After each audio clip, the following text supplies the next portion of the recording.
ಎಲ್ರಿಗೂ ನಮಸ್ಕಾರ. ಪ್ರೇಮನ TV Kannada YouTube ಚಾನಲ್ಗೆ ನಿಮ್ಮೆಲ್ಲರಿಗೂ ಕೂಡ ಸ್ವಾಗತ. ಸ್ನೇಹಿತರೆ, ಇವತ್ತಿನ ವಿಡಿಯೋದಲ್ಲಿ ಶೈಕ್ಷಣಿಕ ಮನೋವಿಜ್ಞಾನ ಅಂದರೆ ಸೈಕಾಲಜಿಗೆ ಸಂಬಂಧಪಟ್ಟ ಹಾಗೆ ಒಂದಷ್ಟು ಪ್ರಮುಖ ಪ್ರಶ್ನೋತ್ತರಗಳನ್ನು ತೊಗೊಂಡು ಬಂದಿದ್ದೀನಿ. ಸೊ ಖಂಡಿತವಾಗ್ಲೂ ನಿಮಗೆ ಮುಂದೆ ಬರುವಂತಹ ಟಿ ಪರೀಕ್ಷೆಗೆ ನಿಮಗೆ ಬಹಳನೇ ಅನುಕೂಲ ಆಗುತ್ತೆ. ಸೊ ಹಾಗಾಗಿ ಯಾರೆಲ್ಲ ನನ್ನ ಚಾನಲ್ನ ಹೊಸದಾಗಿ ನೋಡ್ತಿದ್ದೀರಾ ಅಥವಾ ಯಾರಿನ್ನೂ ಸಬ್ಸ್ಕ್ರೈಬ್ ಮಾಡದೆ ನೋಡ್ತಾ ಇದ್ದೀರಾ, ದಯವಿಟ್ಟು ಸಬ್ಸ್ಕ್ರೈಬ್ ಮಾಡ್ಕೊಂಡು ನೋಡಿ ಅಂತ ಹೇಳ್ತಾ, ಸೊ ಜಾಸ್ತಿ ತಡ ಮಾಡೋದು ಬೇಡ, ಬನ್ನಿ ಆದಷ್ಟು ಬೇಗ ಇವತ್ತಿನ ವಿಡಿಯೋದ ಮೊದಲನೇ ಪ್ರಶ್ನೆ ಏನಿದೆ ಅಂತ ನೋಡ್ಕೊಂಬರೋಣ. ಸ್ನೇಹಿತರೆ, ಮೊದಲನೇ ಪ್ರಶ್ನೆ ನೋಡಿ, ಕಾಲ್ಪನಿಕ ಸಾಧನೆಗಳ ಮೂಲಕ ನಿರಾಶೆಗೊಂಡ ಅಭಿಲಾಷೆಗಳನ್ನು ತೃಪ್ತಿಪಡಿಸುವ ವಿಧಾನಕ್ಕೆ ಹೀಗೆನ್ನುತ್ತಾರೆ ಅಂತ ಪ್ರಶ್ನೆ ಇದೆ. ಆಪ್ಷನ್ಸ್ ಏನು ಕೊಟ್ಟಿದ್ದಾರೆ ಅಂತಂದರೆ, ವಾಸ್ತವಿಕತೆಯನ್ನು ಮರೆಮಾಚೋದು, ಭ್ರಮೆ, ಅಭಿನಯಿಸೋದು, ಅಲ್ಲಗಳೆಯುವುದು ಅಂತ ಇದೆ. ಏನಿರ್ಬೋದು ಹಾಗಾದರೆ ಆನ್ಸರ್? ಕಾಲ್ಪನಿಕ ಸಾಧನೆಗಳ ಮೂಲಕ ನಿರಾಶೆಗೊಂಡಂತಹ ಅಭಿಲಾಷೆಗಳನ್ನು ತೃಪ್ತಿಪಡಿಸುವಂತಹ ಒಂದು ವಿಧಾನಕ್ಕೆ ವಾಸ್ತವಿಕತೆಯನ್ನು ಮರೆಮಾಚೋದು ಅಂತ ಹೇಳಿ ಕರೀತಾರೆ. ಆಪ್ಷನ್ 1 ಸರಿಯಾದ ಉತ್ತರ ಆಗಿರುತ್ತೆ. ಇನ್ನು ಎರಡನೇ ಪ್ರಶ್ನೆ ನೋಡಿ, ಇವುಗಳಲ್ಲಿ ಯಾವುದು ಪಲಾಯನ ತಂತ್ರವಲ್ಲ, ಪಲಾಯನ ತಂತ್ರ ಅಲ್ಲ ಅಂತ ಕೇಳಿದ್ದಾರೆ. ಯಾವುದೋ ಪಲಾಯನ ತಂತ್ರ ಅಲ್ಲ ಅಂತ ಹೇಳಿಬಿಟ್ಟು ಪ್ರತಿಗಮನ, ಸಂಯುಕ್ತೀಕರಣ, ಉದಾತ್ತೀಕರಣ, ದಮನ ಅಂತ ಇದೆ. ಏನಿರ್ಬೋದು ಹಾಗಾದರೆ? ಪಲಾಯನ ತಂತ್ರ ಅಲ್ಲದೇ ಇರುವಂತಹ ಒಂದು ಅಂಶ ಯಾವುದು? ಆಪ್ಷನ್ 3 ಉದಾತ್ತೀಕರಣ ಅನ್ನೋದು ಸರಿಯಾದ ಆನ್ಸರ್ ಆಗುತ್ತೆ. ಮುಂದಿನ ಪ್ರಶ್ನೆ, ಮೂರನೇ ಪ್ರಶ್ನೆ, ಲೈಂಗಿಕತೆಯು ವರ್ತನೆಯ ಮೂಲ ಚಾಲಕ ಶಕ್ತಿ ಅಂತ ಹೇಳಿ ವಾದಿಸಿದಂತಹ ಒಬ್ಬ ತಜ್ಞ ಯಾರು ಅಂತ ಕೇಳಿದ್ದಾರೆ. ಲೈಂಗಿಕತೆ ಅಂತಕ್ಕಂಥದ್ದು ನಮ್ಮ ಒಂದು ವರ್ತನೆಯ ಮೂಲ ಚಾಲಕ ಶಕ್ತಿ ಅಂತ ಹೇಳಿ ಯಾವ ಒಬ್ಬ ತಜ್ಞ ಹೇಳಿದ್ದಾರೆ ನೋಡಿ. ಆಪ್ಷನ್ 1, 2, 3, 4 ಆಯ್ಕೆಗಳಲ್ಲಿ ಸರಿಯಾಗಿರುವಂತಹ ಉತ್ತರ ಏನು ಅಂತ ಹೇಳಿದ್ರೆ ಫ್ರಾಯ್ಡ್ ಅಥವಾ ಸಿಗ್ಮಂಡ್ ಫ್ರಾಯ್ಡ್ ಅಂತ ಏನು ಹೇಳ್ತೀವಲ್ಲ, ಇವರು ಈ ರೀತಿಯಾದಂತಹ ಒಂದು ಸ್ಟೇಟ್ಮೆಂಟನ್ನು ಹೇಳಿರುವಂಥದ್ದು. ಮುಂದಿನ ಪ್ರಶ್ನೆ, ನಾಲ್ಕನೇ ಪ್ರಶ್ನೆ, ಚಾರಿತ್ರ್ಯ ಎನ್ನುವ ಪದ ಸೂಚಿಸುವುದು. ಚಾರಿತ್ರ್ಯ ಅಂತಕ್ಕಂತಹ ಒಂದು ಪದ ಏನಿದೆ ಅದು ಏನನ್ನ ಇಂಡಿಕೇಟ್ ಮಾಡುತ್ತೆ, ಏನನ್ನ ಸೂಚಿಸುತ್ತೆ ಅಂತ ಹೇಳಿಬಿಟ್ಟು ಪ್ರಶ್ನೆ ಕೇಳಿದ್ದಾರೆ ಇಲ್ಲಿ.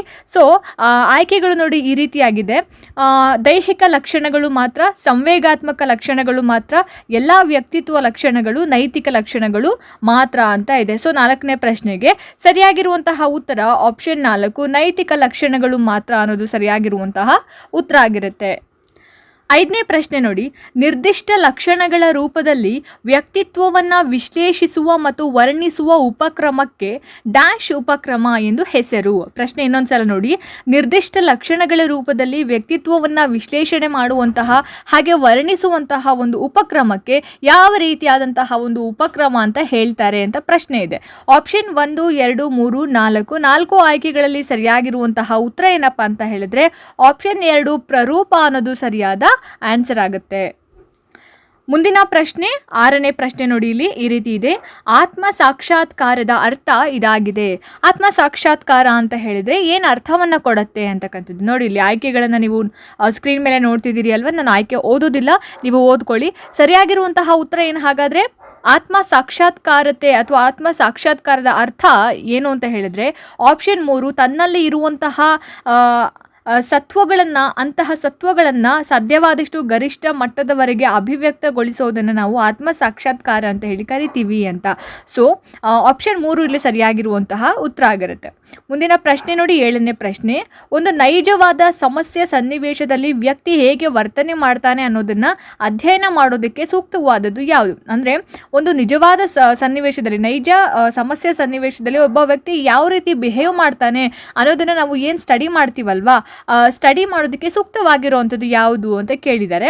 ಆಪ್ಷನ್ 1, 2, 3, 4 ಆಯ್ಕೆಗಳಲ್ಲಿ ಮೊದಲನೇ ಆಯ್ಕೆ ಏನಿದೆ ಅಲ್ಲ, ಸನ್ನಿವೇಶ ಪರೀಕ್ಷೆ ಅನ್ನೋದು ಸರಿಯಾದ ಆನ್ಸರ್ ಆಗಿರುತ್ತೆ. ಮುಂದಿನ ಪ್ರಶ್ನೆ ನೋಡಿ, ಇಲ್ಲಿ ಎಂಟನೇ ಪ್ರಶ್ನೆ, ವ್ಯಕ್ತಿಯನ್ನು ರೂಪಿಸುವುದು ಡ್ಯಾಶ್. ಒಬ್ಬ ವ್ಯಕ್ತಿಯನ್ನು ರೂಪಿಸುವುದು ಯಾವ ಒಂದು ಅಂಶ ಅಥವಾ ಯಾವ ಒಂದು ವಿಚಾರ ಒಬ್ಬ ವ್ಯಕ್ತಿಯನ್ನು ರೂಪಿಸುತ್ತೆ ಅಂತಕ್ಕಂಥದ್ದು ಪ್ರಶ್ನೆ ಆಗಿದೆ.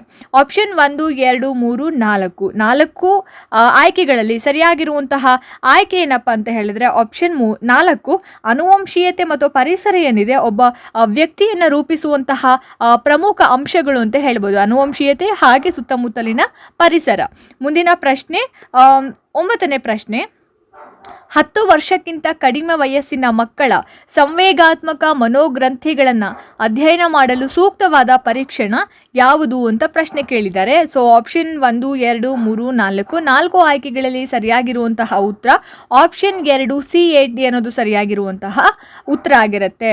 ಮುಂದಿನ ಪ್ರಶ್ನೆ 10ನೇ ಪ್ರಶ್ನೆ, ಮಸಿ ಕಲೆಗೆ ಪ್ರತಿಕ್ರಿಯೆ ಪಡೆಯುವ ಮೂಲಕ ವ್ಯಕ್ತಿತ್ವ ಪರೀಕ್ಷೆ ನಡೆಸಲು ಸೂಕ್ತ ಪರೀಕ್ಷೆ ರಚಿಸಿದವರು ಯಾರು ಅಂತ ಪ್ರಶ್ನೆ ಕೇಳಿದ್ದಾರೆ. ಎಷ್ಟನೇ ಪ್ರಶ್ನೆ? 10ನೇ ಪ್ರಶ್ನೆ. ಸೊ ಇದಕ್ಕೆ ಸರಿಯಾಗಿರುವಂತಹ ಆನ್ಸರ್ ಏನು ಹಾಗಾದರೆ ನೋಡಿ, ಇಲ್ಲಿ ಮುರ್ರೆ, ಮರ್ಗಾನ್, ಲಿಯೋಪಾರ್ಡ್, ಬೆಲ್ಲಕ್, ಹರ್ಮನ್ ರೋಷಾರ್ಕ್ ಅಂತ ಇದೆ. ಸರಿಯಾಗಿರುವಂತಹ ಆನ್ಸರ್ ಏನಪ್ಪ ಅಂತ ಹೇಳಿದ್ರೆ ಆಪ್ಷನ್ 4 ಹರ್ಮನ್ ರೋಷಾರ್ಕ್ ಅನ್ನೋದು ಸರಿಯಾದ ಆನ್ಸರ್ ಆಗಿರುತ್ತೆ. ನೆಕ್ಸ್ಟ್ ಕ್ವೆಶ್ಚನ್ ನೋಡಿ, 11ನೇ ಪ್ರಶ್ನೆ. ಫ್ರಾಯ್ಡ್ ಅಂದರೆ ಸಿಗ್ಮಂಡ್ ಫ್ರಾಯ್ಡ್ ಪ್ರಕಾರ ವ್ಯಕ್ತಿತ್ವದ 3 ಪದರಗಳ ವಿಕಾಸದ ಸರಿಯಾದ ಅನುಕ್ರಮ ಯಾವುದು ಅಂತ ಕೇಳಿದ್ದಾರೆ. ಸೊ ಸರಿಯಾಗಿರುವಂತಹ ಆರ್ಡರ್ ವೈಸ್ ನಾವು ಹೇಳಬೇಕಾಗತ್ತೆ. ನೋಡಿ, ಆಪ್ಷನ್ 1, 2, 3, 4. 11ನೇ ಪ್ರಶ್ನೆಗೆ 4 ಆಯ್ಕೆಗಳನ್ನು ಕೊಟ್ಟಿದ್ದಾರೆ. ಸೊ 4 ಆಯ್ಕೆಗಳಲ್ಲಿ ಸರಿಯಾಗಿರುವಂತಹ ಆಯ್ಕೆ ಯಾವುದು ಅಂತ ಆಪ್ಷನ್ 1 ಈಗೋ, ಸೂಪರ್ ಈಗೋ ಅನ್ನೋದು ಸರಿಯಾಗಿರುವಂತಹ ಉತ್ತರ ಆಗಿರುತ್ತೆ. ಮುಂದಿನ ಪ್ರಶ್ನೆ 12ನೇ ಪ್ರಶ್ನೆ, ವ್ಯಕ್ತಿತ್ವ ಗತಿಶೀಲವಾದದ್ದು ಎನ್ನುವಂತಹ ಒಂದು ಹೇಳಿಕೆಯ ಅರ್ಥ ಏನು? ವ್ಯಕ್ತಿತ್ವ ಗತಿಶೀಲವಾಗಿರುವಂಥದ್ದು ಈ ಒಂದು ವರ್ಡ್ನ ಅಥವಾ ಈ ಒಂದು ಹೇಳಿಕೆಯ ಅರ್ಥ ಏನು ಅಂತ ಕೇಳಿದ್ದಾರೆ. ಆಪ್ಷನ್ 1, 2, 3, 4. 4 ಆಯ್ಕೆಗಳಲ್ಲಿ ಸರಿಯಾಗಿರುವಂತಹ ಉತ್ತರ ಏನು ಹಾಗಾದರೆ ಯಾವುದಿರ್ಬೋದು? ಆಪ್ಷನ್ 3, ವ್ಯಕ್ತಿತ್ವದ ಕೆಲವು ಅಂಶಗಳು ಕಾಲದೊಂದಿಗೆ ಬದಲಾಗಬಹುದು ಅಂತಂದರೆ ನಮ್ಮ ವ್ಯಕ್ತಿತ್ವದಲ್ಲಿ ಇರ್ತಕ್ಕಂತಹ ಒಂದೊಂದು ಅಂಶಗಳು ಕಾಲಕ್ಕೆ ತಕ್ಕ ಹಾಗೆ ಬದಲಾಗುತ್ತೆ. ಸೊ ಕಾಲದ ಜೊತೆಗೆ ಏನಾಗುತ್ತೆ, ಬದಲಾಗಬಹುದು ಅನ್ನುವಂತಹ ಒಂದು ಹೇಳಿಕೆ ಅನ್ನುವಂತಹ ಒಂದು ಅರ್ಥ ಈ ಹೇಳಿಕೆದಾಗಿರುತ್ತೆ ಅಂತ. ಮುಂದಿನ ಪ್ರಶ್ನೆ 13ನೇ ಪ್ರಶ್ನೆ, ಸಾಮಾಜಿಕವಾಗಿ ಒಪ್ಪಿತವಾಗುವಂತಹ ದಿಶೆಯಲ್ಲಿ ತನ್ನ ಸಂವೇಗಗಳನ್ನು ಮತ್ತು ಉದ್ಯೋಗಗಳನ್ನು ಅಭಿವ್ಯಕ್ತಗೊಳಿಸುವ ಒಂದು ತಂತ್ರಕ್ಕೆ ಏನಂತ ಹೇಳಿ ಕರೀತಾರೆ? ಪ್ರಶ್ನೆ ಇನ್ನೊಂದ್ಸಲ ನೋಡಿ, ಸಾಮಾಜಿಕವಾಗಿ ಒಪ್ಪಿತವಾಗುವ ದಿಶೆಯಲ್ಲಿ ತನ್ನ ಸಂವೇಗಗಳನ್ನು ಮತ್ತು ಉದ್ವೇಗಗಳನ್ನು ಅಭಿವ್ಯಕ್ತಗೊಳಿಸುವಂತಹ ಒಂದು ತಂತ್ರಕ್ಕೆ ಏನಂತ ಹೇಳಿ ಕರೀತಾರೆ ಅಂತ ಪ್ರಶ್ನೆ ಇರೋದು.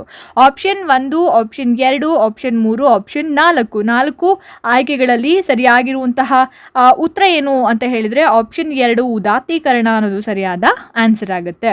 ಮುಂದಿನ ಪ್ರಶ್ನೆ ನೋಡಿ, ಇಲ್ಲಿ 14ನೇ ಪ್ರಶ್ನೆ, ವ್ಯಕ್ತಿಯ ದೈಹಿಕ ಗುಣಲಕ್ಷಣಗಳನ್ನು ಆಧರಿಸಿ ವ್ಯಕ್ತಿತ್ವ ವರ್ಗೀಕರಿಸುವ ವಿಧಾನ. ಅಂದರೆ ಒಬ್ಬ ವ್ಯಕ್ತಿಯ ದೈಹಿಕ ಗುಣಲಕ್ಷಣಗಳನ್ನು ಆಧಾರವನ್ನಾಗಿ ಇಟ್ಕೊಂಡು ಆ ವ್ಯಕ್ತಿಯನ್ನು ವರ್ಗೀಕರಣ ಮಾಡುವಂತಹ ಒಂದು ವಿಧಾನಕ್ಕೆ ಏನಂತ ಹೇಳಿ ಕರಿತೀವಿ ಅಂತ ಪ್ರಶ್ನೆ ಇದೆ. ಸ್ಥಿರಗುಣ ವಿಧಾನ, ಪ್ರರೂಪ ವಿಧಾನ, ಪರೋಕ್ಷ ವಿಧಾನ, ಪ್ರಕ್ಷೇಪಣ ವಿಧಾನ ಅಂತ. ಸರಿಯಾದ ಉತ್ತರ ಏನು? ಆಪ್ಷನ್ 2 ಪ್ರರೂಪ ವಿಧಾನ ಅಂತ ಹೇಳೋದು ಸರಿಯಾದ ಉತ್ತರ ಆಗುತ್ತೆ. ಇನ್ನು 15ನೇ ಪ್ರಶ್ನೆ ನೋಡಿ, ಈ ಕೆಳಗಿನ ಪರೀಕ್ಷೆಯು ವ್ಯಕ್ತಿತ್ವದ ಹಲವಾರು ಅಭಿರುಚಿಗಳನ್ನು ಮಾಪನ ಮಾಡುತ್ತೆ.